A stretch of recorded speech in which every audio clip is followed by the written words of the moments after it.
What it do, YouTube? It's your boy Bako99 Gamer coming at you, and welcome to my fantasy football channel. And for those you don't know, I do have a gaming channel on Bako99 Gamer, and that's where I bring a lot of Xbox One, PS4 gameplay and some review videos, so check that out. But right now, it is football season, and I'm excited for my new fantasy channel. And my whole goal of this fantasy channel is I've been playing fantasy football for about 8 years. I have usually in about 5 leagues, and then also do daily fantasy as well. And my whole goal is that I listen to so much content, whether it's via radio, whether it's on TV, or doing a little reading here and there.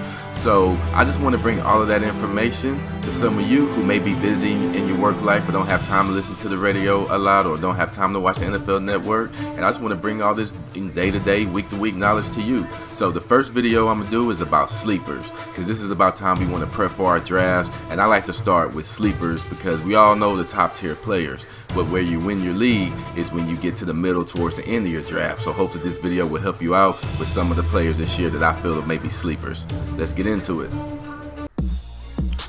My man Derek Carr.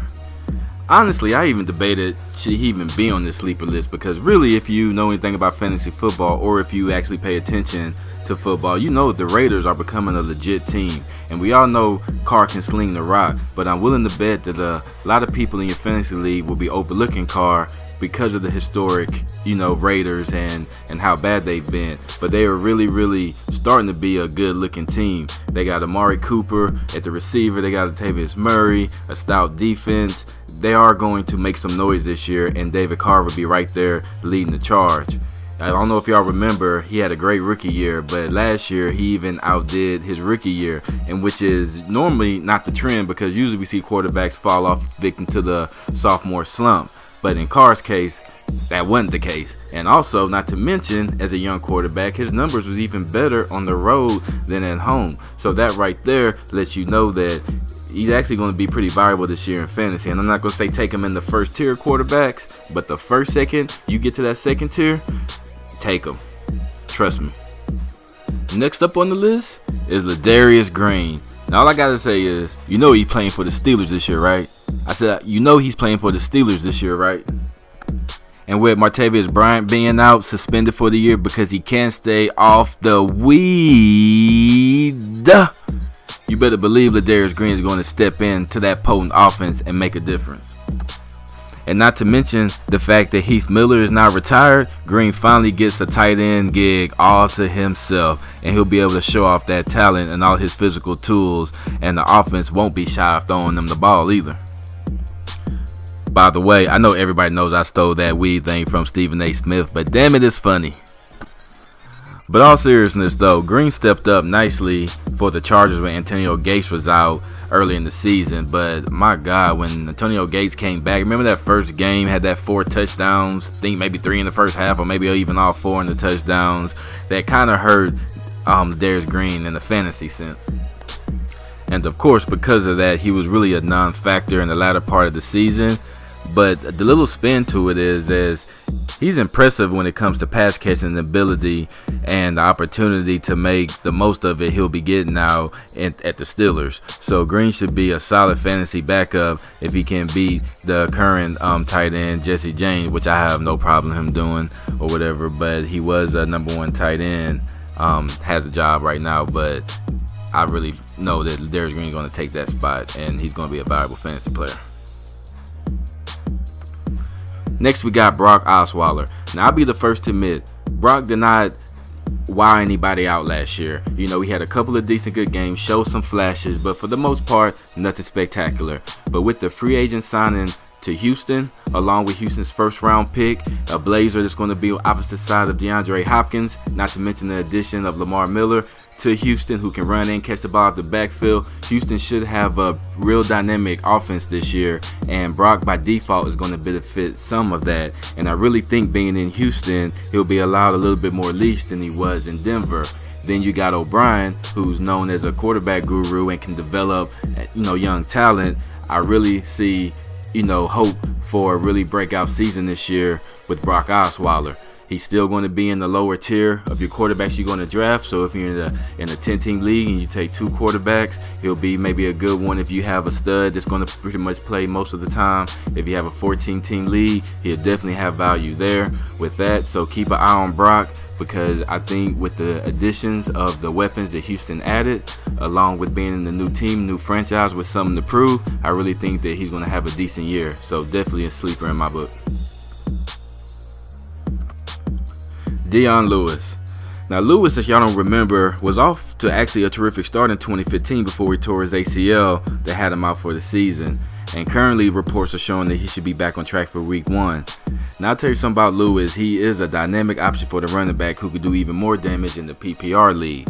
And we just found out that Brady will indeed serve his 4-game suspensions, but I don't think that's really going to affect Dion Lewis too much. You'll have Garoppolo in there. He's going to have Gronk and him for his safety valves, as far as, when he's dropping back the pass, dumping them off here or there, safety net type thing. So definitely I see more value in the PPR league than in the standard league. But nevertheless, Brady will be back, week 5, and I think the Patriots will be back on track, especially since Brady has something to prove. And I only see Dion Lewis really being a factor come towards the middle later in the year. So definitely he should be someone you should have your eye on. I would say the later you get for him, the more value you'll be getting for him. But nevertheless, he is really a good sleeper that I'm confident about this year. Next on my sleeper list, I have Devante Parker.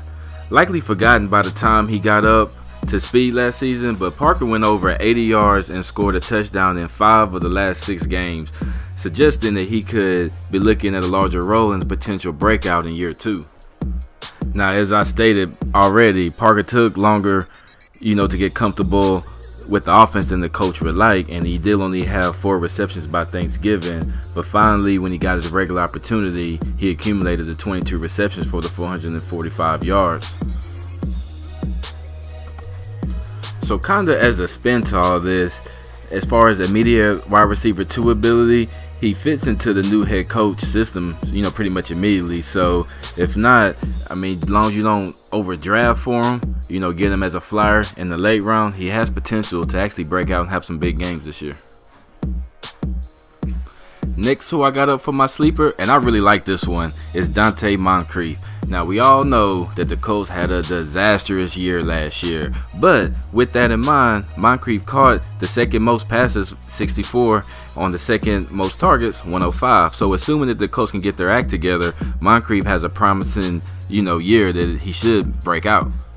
Last year, Moncrief entered last season as Indy's 3rd wide receiver behind T.Y. Hilton and Andre Johnson, but was able to jump Johnson in no time, if y'all remember, scoring each of his first 3 games. With that being said, he was still an unliable fantasy commodity with just the team's inconsistency they had last year at the quarterback position, pretty much scoring only once in the second half of the season. So pretty much what I'm saying is his value and comfortability with Andrew Luck is really why I believe he's going to have a breakout season. And I do not think that the Andrew Luck we got last season, primarily due to injuries, is going to be the same Andrew Luck that we're going to get this season. So along with Derek Carr, keep your eye on Donte Moncrief. Next up, who we got on our list? And that is Duke Johnson. Now, we all know, come on now, the Browns are seriously devoid of any type of established talent in the backfield, which sometimes actually can be a gift and a curse at the same time. But Johnson showed versatility during his rookie campaign. Defenses, of course, going to key on them with just the Browns just being bad, but out of sheer necessity, he should see far more touches than 165 like he did last year. But with that being said, Johnson was actually, as advertised after being drafted in the 3rd round out of University of Miami, was pretty much a good versatile 3rd down back. He generated good PPR value because he averaged, he was 4th amongst all running backs. But because he's undersized, he just really had issues running between the tackles, at only, 3.6 yards per carry. But with the new head coach, taking a look at Johnson, maybe could utilize him in a better way. I really think that, probably be a good pick and definitely a sleeper. Now, next on my list for sleepers is Jeremy Langford. Now, this is a real simple reason why he is a sleeper, and that is that Matt Forte walked to the Jets in free agency. So with that being said, even though Langford didn't have some stellar rookie season, any player, especially a running back, who you want to get value for in your draft relative to where he's being drafted at, is a valuable fantasy player. In this case, I would say a sleeper, because most people probably in your league are not thinking along those lines. But with the running back getting the bulk of the workload, and you'll probably be able to get them, towards the tail end of the running backs being drafted, you're going to get value regardless picking up Langford. So he is definitely a sleeper for that one and only reason alone. Next up on my list is Kelvin Benjamin for the Carolina Panthers. I've been all about Kelvin Benjamin ever since the rookie, and I was so going to draft him, you better believe it, last year, until the unfortunate ACL tear that he had during preseason. But barring all setbacks aside from that, Benjamin will resume his role as Cam Newton's #1 and favorite target in a pass attack that I feel is actually very underrated. Benjamin was spectacular in his rookie season, becoming Cam Newton's really go-to guy in Carolina. The Panthers managed without Benjamin due to the injury, but with his return, he is a legitimate #1 option on the Panthers pass attack. I mean, really, being 6'5", you're a huge red zone target and have the ability to get behind the defenses. Now, I will say that Cam Newton is pretty good at spreading the ball around, but even still, think of the passing attack and what Cam Newton did last year. Now add Kelvin Benjamin to that fray. Definitely a sleeper. Now this next sleeper I'm really high on, and that is my man Stefon Diggs. While everybody else was racing towards the Charles Johnson bandwagon, it was Diggs who actually emerged as the Vikings' top receiver, honestly. Diggs was highly touted recruit coming out of high school before injuries caught up with him in Maryland, where he dropped in the draft stock. But don't mistake it, 2015 production was not a fluke. Now, if y'all don't remember, he went on a 4-game tear for the Vikings, during the middle of the season, with 25 catches for 419 yards and 2 touchdowns during that stretch. Now, towards the later half of the season, defense did kind of focus in on him, where, he had little struggles adjusting. But the twist is that he looked very solid, long-term potential, actually, through the opponent's ability of nullifying Diggs after his arrival. It's a concern, probably limited to a wide receiver 3 upside for now, but he will be a very good flyer pick, come in very handy if he had the right matchups, when we have a bye week and things like that. So I'm not saying take him all early in the draft, but definitely keep your eye on him, and in the deeper leagues, he will have value once you come to the end of that draft. Now, the next person on my list is a freaking resident of the sleeper list, and that is Tavon Austin, who took a step forward in 2015, catching the most passes and receiving the most rushing attempts of his career. The yards per reception was an impressive 9.1 compared to 8.3 per rush, but he did find the end zone 10 times, including 1 on the punt return, actually. Now, I would admit he didn't really step up in the way the Rams wanted him to in the slot position, replacing Danny Amendola, but he was drafted high in 2013, and that doesn't mean that he hasn't been productive. He is a real speedy receiver and is a true playmaker when he actually gets the balls in his hands. But the reason I got him on the sleeper list is that without significant improvement to the quarterback position, he pretty much is going to be limited to the development of Jared Goff. But at the same time, when he does make a play or he does have a big game, it is truly a big game. So therefore, I still say he's a sleeper. I still say later in the rounds you can pick him up. I always say in deeper drafts, 14 teams, he's definitely a good pick later in the rounds, but he can be explosive. Now I have a really good running back sleeper for you right here, and that is Tevin Coleman. His early season injury did open up the doors for Devante Freeman last year, who just flat out went off most of the season. But because of that reason, you're probably going to get Tevin Coleman a lot cheaper, and if you get him a lot cheaper, then that means it's almost inevitable that he's going to deliver more overall value. So basically what I'm trying to say is potentially he can be more than just a handcuff to Freeman if he stays healthy. Coleman could be a true superior early down running back that should at least be worth a stash in most leagues, in my opinion.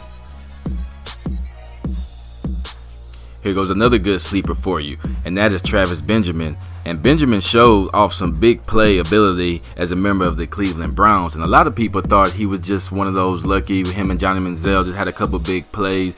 But if you look at most of the games, he was leading the team in receptions and yards at the receiver position.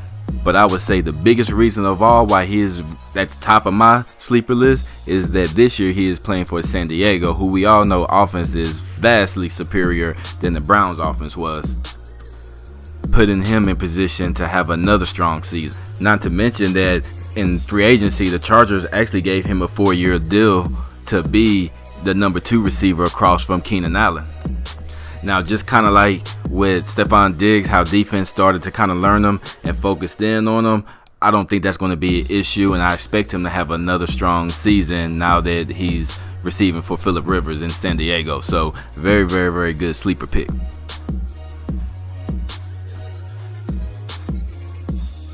So there you have it, guys. That's a video of my sleepers. And remember though, this is for the mid-tier to lower rounds, and mid-tier is at best. So these are really more of the players once you get to the 9th, 10th, 11th, 12th, how many draft rounds you have.